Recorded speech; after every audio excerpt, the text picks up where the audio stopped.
My next guest on the show, Porinju, because he's been vocal, he's been loud, he's been proactive, and he's been gunning for the longevity of this bull market. So, Porinju, every time I've challenged your conviction on Indian stocks and in the Indian economy, I guess you managed to sort of beat me and come up with a very positive counter argument. So now at 11K, what is your market view? Good morning, Nikunj. See, I am not really surprised when Nifty touches 11,000 or maybe 12,000 after some time. See, this is the just natural sequence of events happening in our country. Something differently, since we got independence 70 years ago. Now, we are into a very different kind of growth orbit as an economy and as a nation. We are into a different orbit altogether. Okay. Yes. Porinju, great to have you back. And I just want you to complete your answer to Nikunj's opening question, where you were essentially talking about, where do we go next from here? Yeah, we will continue the journey. That's what I believe about Indian markets and Indian economy. So as I was trying to tell, we are changing structurally, and this is unprecedented and historic. So people are trying to underplay this. We have a very stable and different politics today.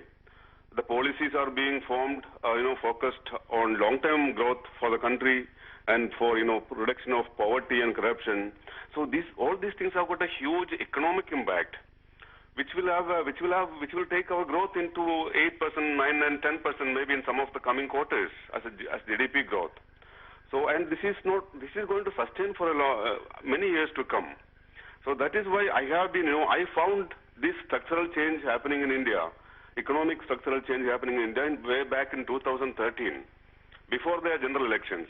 And I was expecting a strong change in the politics of the country. So that has happened, and I strongly believe, more and more people in India, they are getting knowledgeable and they are becoming good citizens. So this theme of development will continue.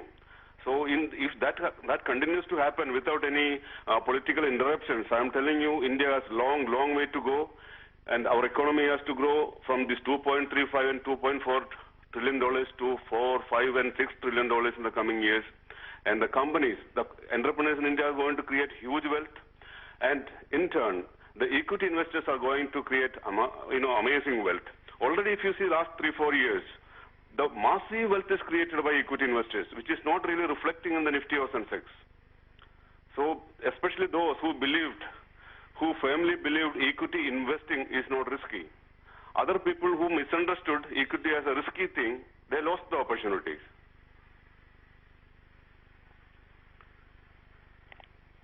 Can you hear me? One of the reasons why equity is a preferred asset class is because there are no taxes. Yeah, we can hear you. My follow-up question would be that I'm absolutely with you that ultimately stock markets will be reflecting the underlying economic momentum and the underlying economic growth. But another important aspect for Indian stocks is that there are no taxes if you hold stocks for more than 1 year. If you are an SIP investor, the choice of investing in real estate and gold right now is not there because those asset classes are not giving any returns. If any changes to the long-term taxation structure is done in the budget this year, could that lead to a sharpish correction and a strongest and a strong knee-jerk reaction in the stock markets? Because as of now, if you talk to anyone, the reason why they want to come to stocks is because stock markets give you better return, and also you don't have to pay taxes if you're a genuine 1 year plus investor. Nikunj, I strongly believe the course of Indian equity investing, the markets will not change at all. If some change happening in the long-term capital gain taxation. For example, if 10% tax is imposed on long-term capital gains, nobody will stop buying equity for that. And this will not have any crash in the market. It's just it's not any rational to believe that if there is some tax is levied on long-term capital gains, the markets will crash. It is absolutely wrong. There may be some monkeys doing something for the next 48 or 72 hours, and there can be some volatility. Otherwise, market will not change its course of direction. Porinju, hi, good morning, and thanks so much for taking, time out and celebrating the 11K mark with us at ET Now. Porinju, I remember 1,000 points back at 10K when we were chatting with you. You've always believed that it is the small and mid-cap stocks where money is to be made. For the next 1,000 point journey, would you say there would be the small and mid caps which would contribute as much, or would you say maybe now it's turn of the large caps as we've seen in the recent past? Aisha, if you see the last many decades, whatever happening in the markets to the Nifty or Sensex, the small caps and mid caps, selective ones of them, they are the biggest wealth creators in India. Some of the small caps have become, not some of the small caps, a large number of small caps have become mid caps, and large number of mid caps have become large caps, and some of the small large caps have grown into mega caps. So this is a process in the market. Actually, investor need not worry about the size of the company. A lot of people misunderstand me, I am talking about penny stocks and small stocks. I talked on your channel when Reliance, 1.5 years ago, when it was around 800, 900 rupees. It created huge wealth from 2,80,000 crores market cap. Today it is, I think, over 6 lakh crores of market cap. So it is not about the size of the company. It doesn't matter to the investors. And this segregation of small cap, mid cap, large cap, I don't believe in that. It's only misleading to the investing community. Look at Indian companies which are in the growth path, which can grow at a much faster rate than the economy and create wealth for the shareholders. Let us approach the investing with an open mind. Why should we have constraints? Some people talk, liquid stocks, illiquid stocks, and even some academicians started using Bangar Cup kind of words, to mislead people. Actually, let's be open-minded and, use the common sense and wisdom. I'm telling you, our Indian companies, a lot of these mid-cap companies are going to become large-cap companies in the next 5-10 years. So that is where you create 5 times, 10 times wealth. Such opportunities are still immense in the market. And I would tell you, the market is not in some bubble territory or unhealthy kind of systems today. Market is going very healthy. See, last week, there was significant correction in the smaller companies. Actually, it was required. A lot of people were going complacent about it, going chasing the stocks which were going up. So that kind of sharp corrections keeps the market healthy, and our market is very, very healthy for stock picking even today. You rightly pointed out Reliance being one such case in point, Porinju. The other one, and this I'm freaking out from your, tweets itself. You talked about 3 hotel stocks, the way they've gained almost about 150% in the recent past, the likes of Indian Hotels, Royal Orchid, or for that matter, Oriental Hotels. Are these kind of pockets some that you're reiterating towards, that there is still value on the table and people can still look at some of these names? Aisha, suppose a group of stocks, industry stocks goes up by, 100%, 200%, then people come in a big way. That is not really required in India. We have got so many verticals, so many of segments. So let investors, especially small investors, look at those underperformers, which are yet to move. Now, hotel stocks, I identified at a very good time, maybe 1 year ago, 1.5 years ago. I was very bullish looking at their asset quality, their assets and, operational assets. And the underpricing happened in the industry. Maybe these stocks can still go up, but smart investors should look for the next set of companies which are still at an inflection point. Even Indian Hotels kind of stocks, I am very bullish even from these levels. Of course, I am not holding the stock. So these stocks, if it is much better managed, actually Indian Hotels was mismanaged by Tata for the last 20 years. Otherwise, it would have been already 3-4 times of current market value. So if it is better managed by the new management or whoever, this company can still double from here in the next 3-4 years' time. I'm not holding the stock. Okay, let's leave the hotel stocks aside, considering they've already seen a mammoth move. Where else do you find value in the market right now? Okay, as a segment, as a vertical, I would say I had recently indicated about this. Tata Group is changing significantly after Chandrasekhar has taken over.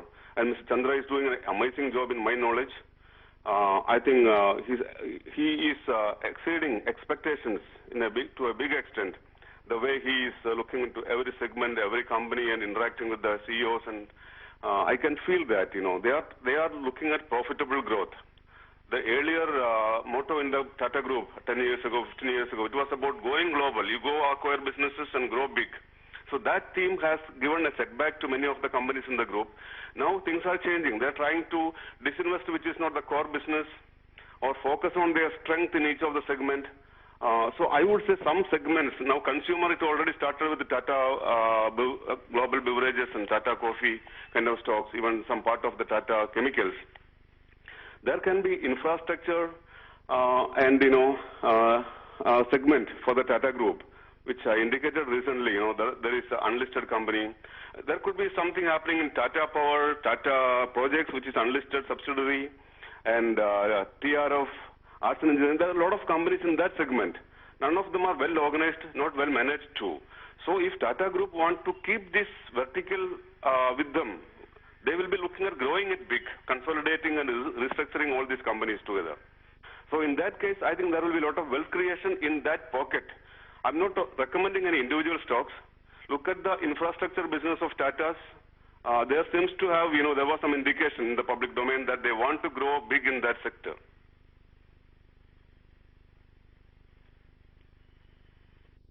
No, absolutely. Even on the commodity side, we've seen Tata Steel contribute 36% in this move, Porinju. I want to particularly ask you about some of the large cap names, because I know we talk a lot about mid caps and small caps with you. Tech Mahindra has made a spectacular move, 46% in the last 1,000 points. You've had an ICICI Bank which has moved, an Axis Bank which has moved. Now these are stocks from a valuation standpoint which are trading at a discount to their peers within the sector and to the index as a whole, but despite being index stocks. Do you find value here? Do you think that in this index up move, it's now the undervalued index names which will find interest?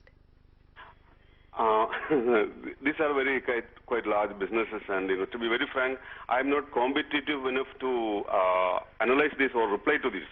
My strength has been mostly into the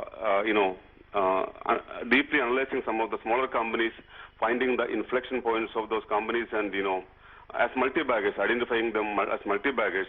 That is a very special season and it's a lifetime opportunity in this country for investing community. Identifying those changing profiles of smaller businesses with the relevant business model, which can grow much bigger in the given economic environment. So that is what I think small investors should look at and look for picking stocks. In the course, if you find some of these companies are very illiquid, don't take it as negative. Small investors somebody want to invest 5 lakh rupees. I have heard such people talking, the market cap is only 1,000 crores. I don't want to buy it. And he want to invest only 5 lakh rupees. So there's a lot of myth and misunderstanding among the investing community about value investing. Because I know a lot of them may be academically going by the certain principles. So they miss out on the real pulse of the market and missing out on the opportunities.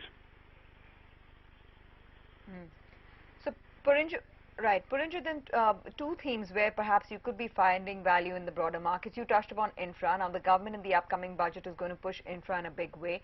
So any areas of interest or ideas that you're particularly evaluating from that standpoint, where the fillip will come in through government's increased spending? And secondly, the rural economy. Anything related to that theme that you like?